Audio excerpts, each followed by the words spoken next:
I've been sick for like 3 weeks, and it's hard to breathe. And I throw up every day. I'm so weak. So weak.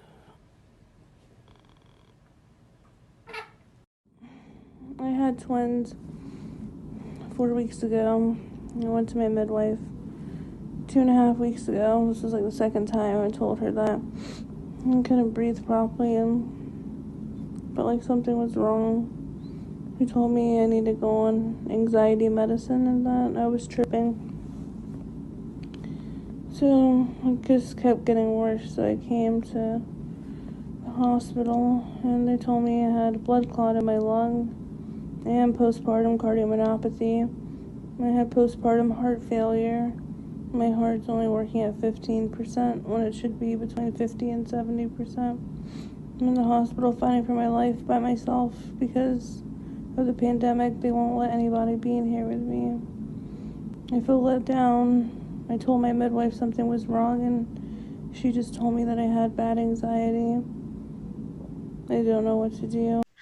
Hi guys, good night. I'm Baby from MSC TV Network for the Woman to Woman Talk Show, all the hosts of this show. I'm delighted tonight to have here with me three beautiful ladies, and we are going to be talking about Rachel at this time, and we are just going to basically have a conversation about her experience in the hospital. So, Rachel, on to you. Hey, I'm Rachel. I'm a postpartum cardiomyopathy fighter, survivor. And yeah, so I guess we'll get into it after we introduce my cute cousin down there. Oh, thank you. I Which am, is my niece. yes, I am Jamie Peace. Obviously, my family know me as Leanna. I am also part of MNC TV. Miss Sam is my auntie. She's my daddy's sister. And Makita is my baby. She's my baby cousin. So this is very heartfelt for me, too. When she fights something, I'm always fighting it with her. So, yeah.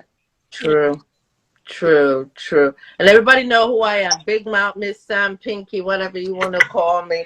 Yeah, yeah.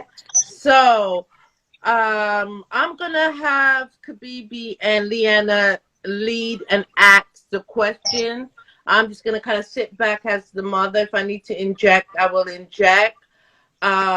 So I would like you guys, alternatively, ask one question. So Leanna will ask a question, Kabibi, then next will ask a question, and we're gonna take it from there. So go ahead. We don't want to keep her too long because of her condition. So go ahead, Kabibi. Let's start off with you asking her a question. Hi, Rachel. I'm glad, but my question to you, though, with your experience and know that you have just given birth to twins, what is the worst case scenario that was going through your head at that time? Yeah, I was going to die. They told me I was dying. I'm still at such a high risk for death. I could still die any day. God forbid I won't, but I could still die. I'm on a defibrillator, like a life vest that I have to wear every single day. That will shock me in case I have a heart attack or if it'll resuscitate. Gets here and brings me to the hospital. Right, Leanna. What's your question? So kind of tell us the first symptoms and at what point you knew that something was definitely wrong. I had postpartum cardiomyopathy, like postpartum heart failure, along with a blood clot, pulmonary embolism in my lung, which is like it basically could be like a death sentence. And they basically said, it was just which one was going to take me out first. So I was in the hospital for 15 days. Me and my husband were talking about this. I complained of leg pain 3 times, and I asked them to check me for a blood clot 3 in the hospital because I was in the hospital for 15 days prior to. And they squeeze my legs, and they're like, "Does it hurt?" When I squeeze it, I was like, "No, but it just hurts." And I'm like, "Can I walk around, get some blood to my legs?" And they were like, "No, you're for us, we don't have to go into labor. So I was kind of thinking that day how I thought I had a blood clot in the hospital, which I did. They just didn't catch it. But anyway, so fast forward, my symptoms were shortness of breath and cough. I could not stop coughing. I thought I had coronavirus. Just kept coughing. My skin was like green. My tongue is red now. My tongue was completely just pale white, like not even matted white. But my skin color tongue was white. I had no circulation in my gums at all. And I was throwing up everything, just really sick, like just hot, sweating, cold flashes, hot flashes. And I went to 3 doctors. I went to my midwife first. She told me to go to a psychiatrist, that I have bad anxiety, that it's all in my head. And then my feet were so swollen, they were so thick. And then I went to another doctor. He told me I had bronchitis and gave me antibiotics that almost killed me. And I went to and I got a chest x-ray to look for pneumonia. They just said that my heart, they called me and they said, your heart's a little enlarged. Make an appointment with a cardiologist. And I was like, weird. So I started researching and I saw postpartum cardiomyopathy and blood clot. And I was like, I feel like I have those. Like, something's just telling me that this is what's going on. So I was like, I couldn't even feed myself. Like, I couldn't even pay work. And I just looked, my green. I just looked. And like, I was in the shower and 1 minute in the shower and I'm just like, and then I go running to the sink, throwing up. And I was like, that's it. I have to go to the hospital. So I go to the hospital. I'm in the waiting room, 7 hours. Like, please, someone help me. Like, I was like, I'm dying. And they drew some blood while in the waiting room. I was going to leave. If I'm going to die, I'm just going to die at home. That's what I said. And risk for cardiac death, stroke, heart attack. And she's like, we think you have a blood clot. So they gave me a CT scan with motion, gave me iodine. It was awful. Contrast. Mm-hmm. And they said, they ran out from the back. They said, she has a blood clot. We need to get her on blood thinners right now. Bring her to the back. So they did that. And then they're like, your heart's enlarged. So the cardiologist comes in and says, a normal heart function is 50-70%. They said your heart functions at 15%. 15 to 20%, but 15%. They were like, if we didn't catch time, you would have either died from heart failure, your heart giving out, or you would have died from a blood clot, your husband would have rolled over and you would have been dead. Yeah. And then I had to spend like 5 days in the hospital. But God's good. I'm on blood thinners. I'm on heart medicine. I met with my cardiologist. They believe that it's reversible because it's stress induced from the pregnancy. But I'm just happy we caught it in time that Black women slip through the cracks in healthcare. And nobody really has a voice for them. And women in general, but maybe Black women, you know, they didn't believe me. Something was wrong with my legs. My midwife, I went to go see her, and she told me I need a psychiatrist. So just because mental health is an issue in the Black community, that's the first thing you want to point to. Right. So I was written off multiple times by multiple doctors, and I believe it does have a lot to do with women. Well, I'm not American, but yeah. Yeah. But yeah. And I specifically chose my doctor because the OBGYN is a Black. My midwife, she's a white woman, but the leading practice is led by Black, and I still fell through the cracks, and I'm asking myself how that happened. But that's kind of just what happened. So yeah, do you guys have any questions?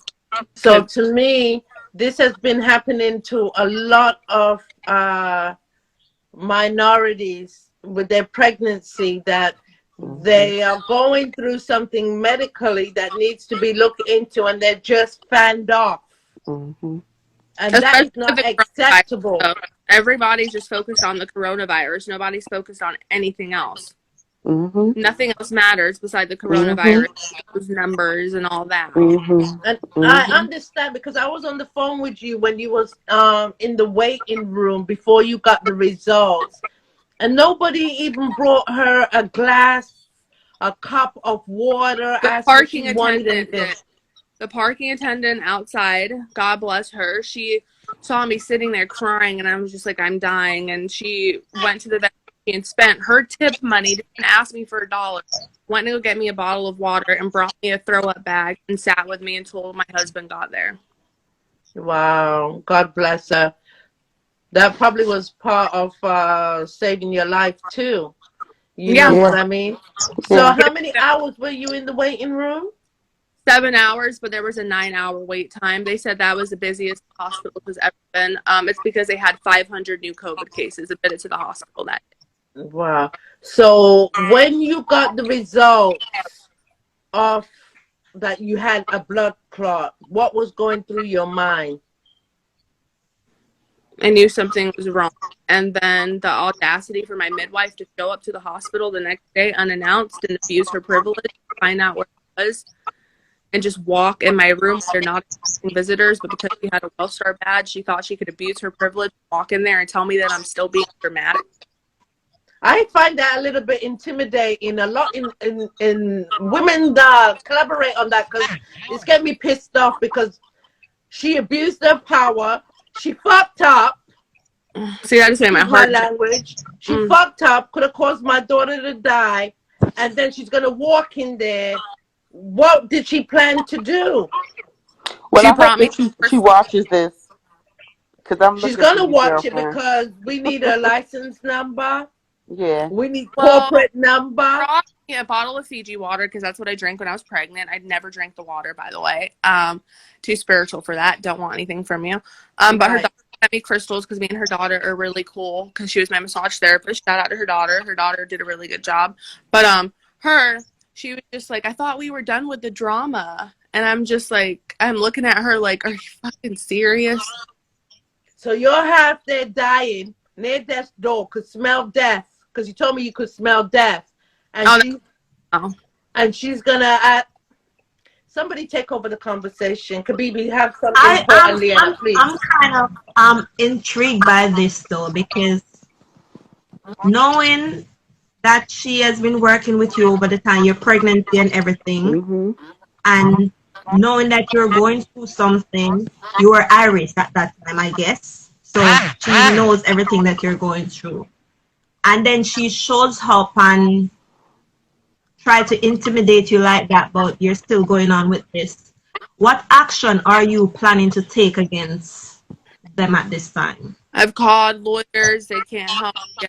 They're like, we need to see how your condition is in months. And I'm supposed to meet with her because I actually went off on her. And then I'm supposed to meet with her in like a week. And then we're supposed to talk about all of it. But I guess I'll have to keep you guys updated. Yeah, I probably wouldn't suggest meeting with her, especially if you are going to go to an attorney. At this point, there's nothing really to talk about with her.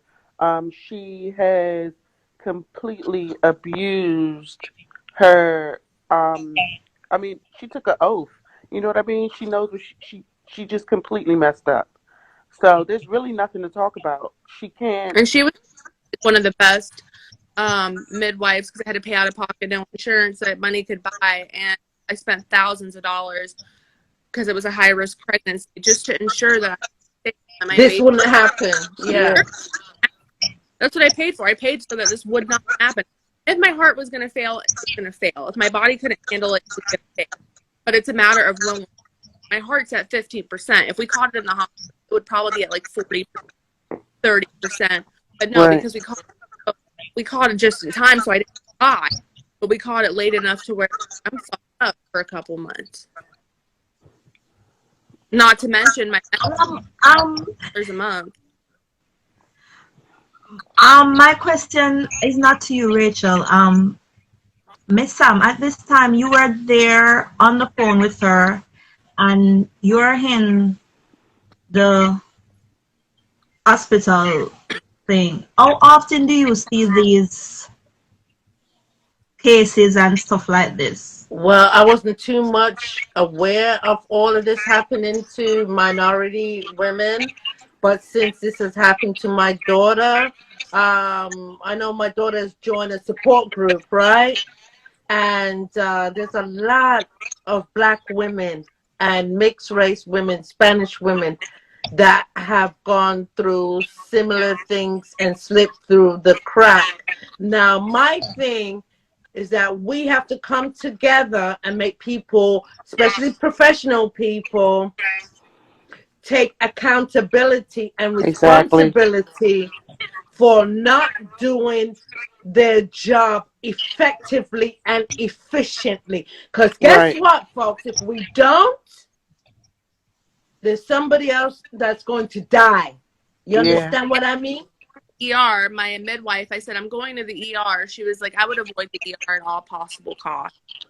Like, And she probably said that because of COVID, but she didn't make very smart decisions.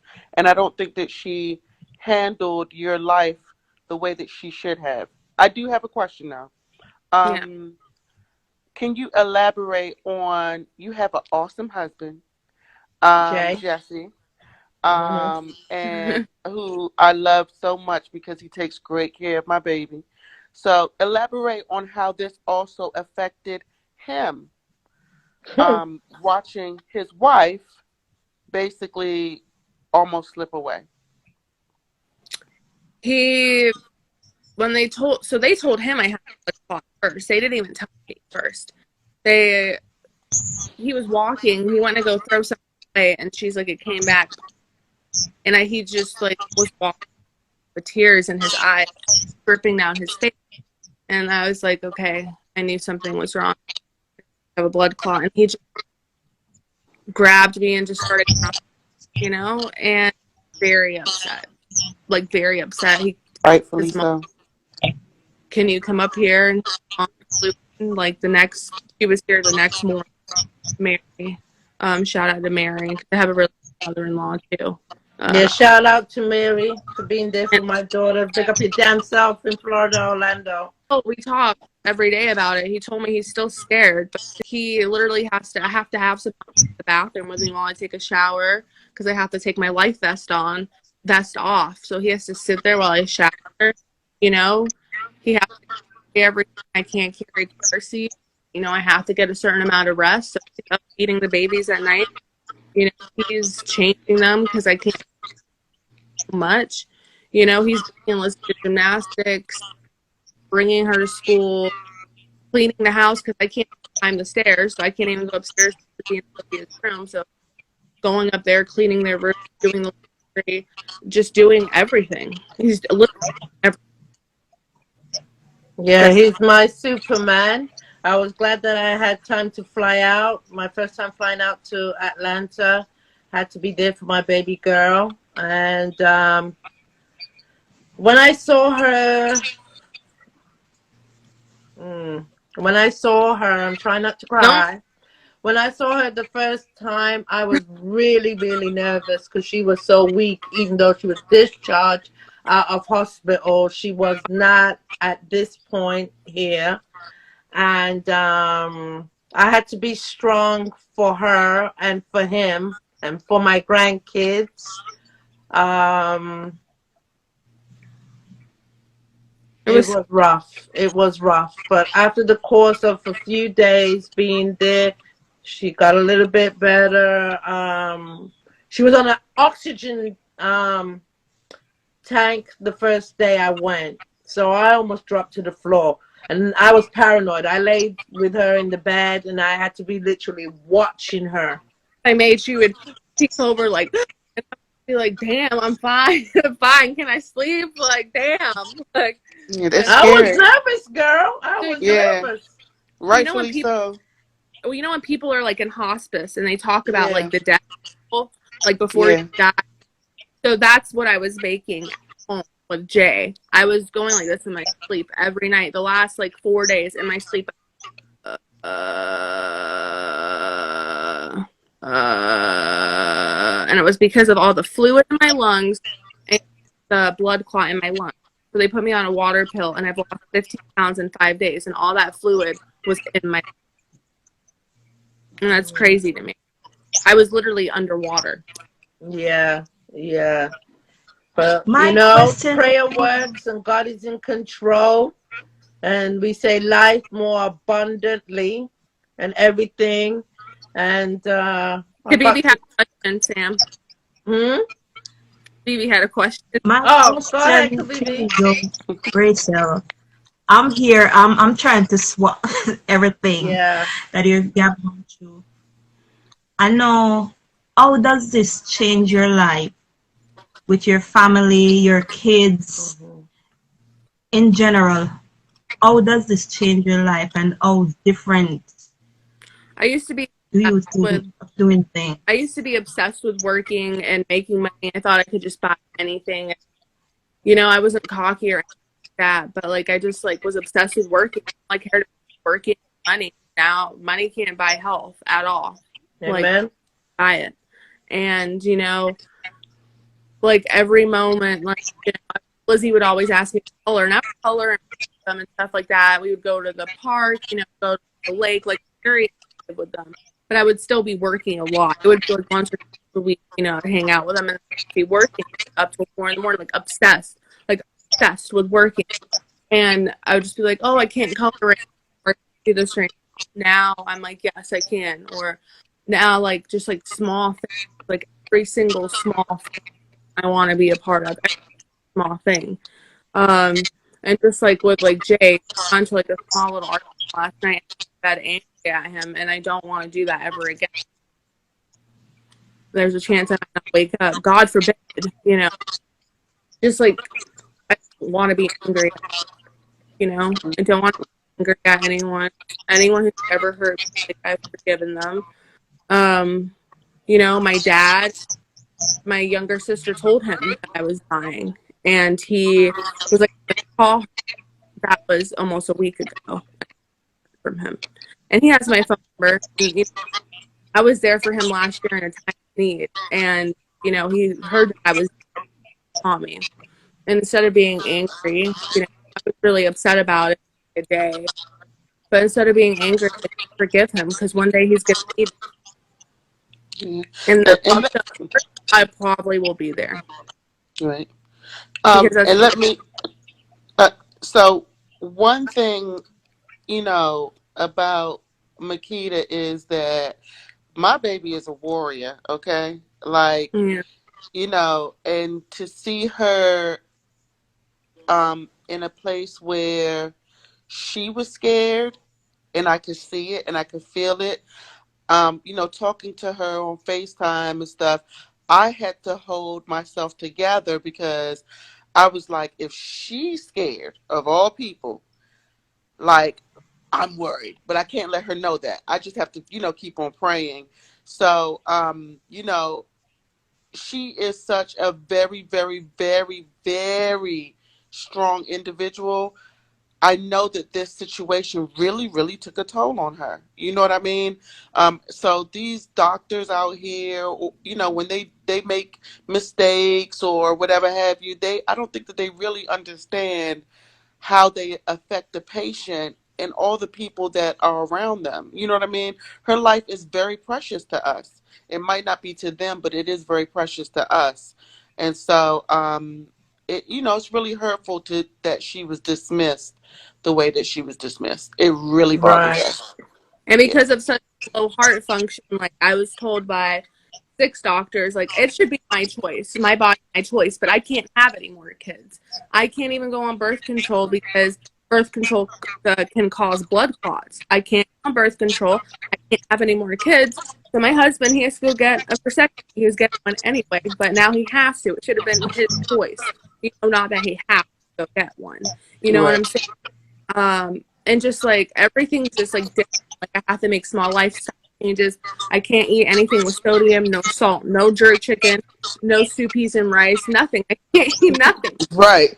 The stuff Okay. that we eat. Right. Yeah, I have to eat rabbit food, which is fine because I'm gonna get better. It's just a matter of when. They said I could get better in 3 months, or it could be 3 years. You know, like I got told today that you know if my heart function doesn't go out by day 9, I'll have to get a defibrillator implanted in my chest.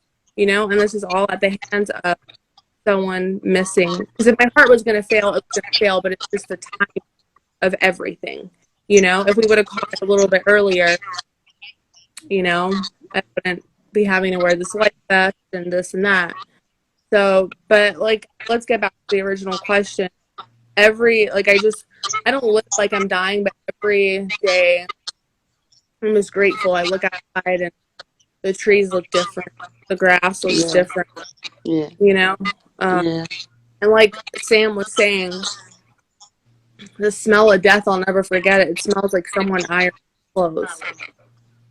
That's my best way to put it. It smells like metal. It smells like death. It smells like metal.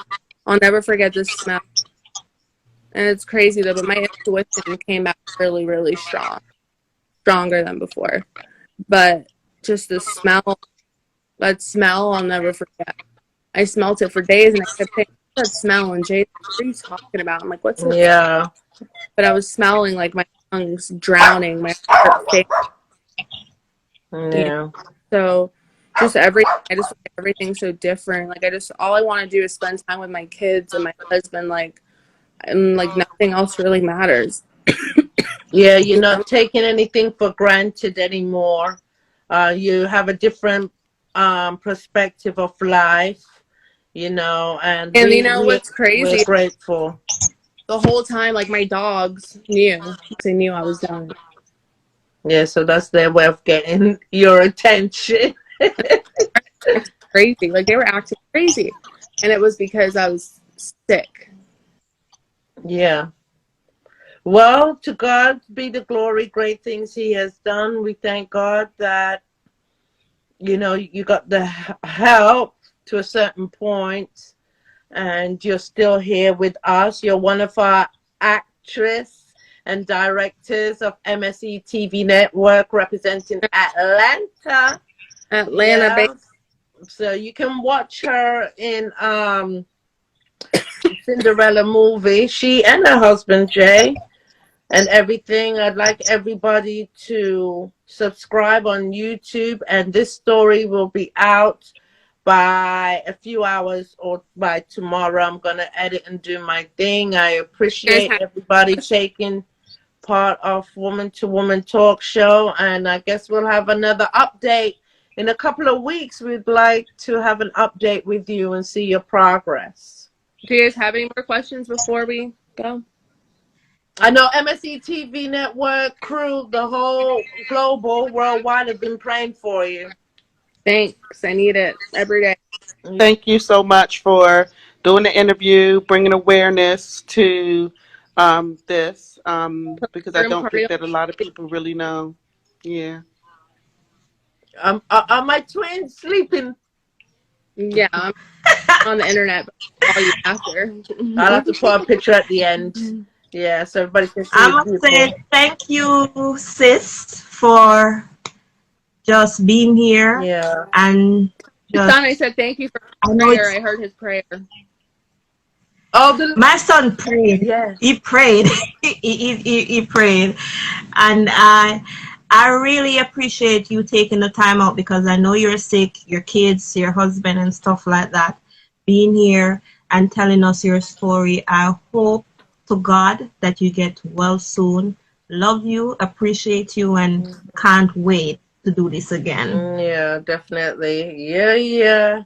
And my baby over there, Liana, thank you for being there as usual for your cousin.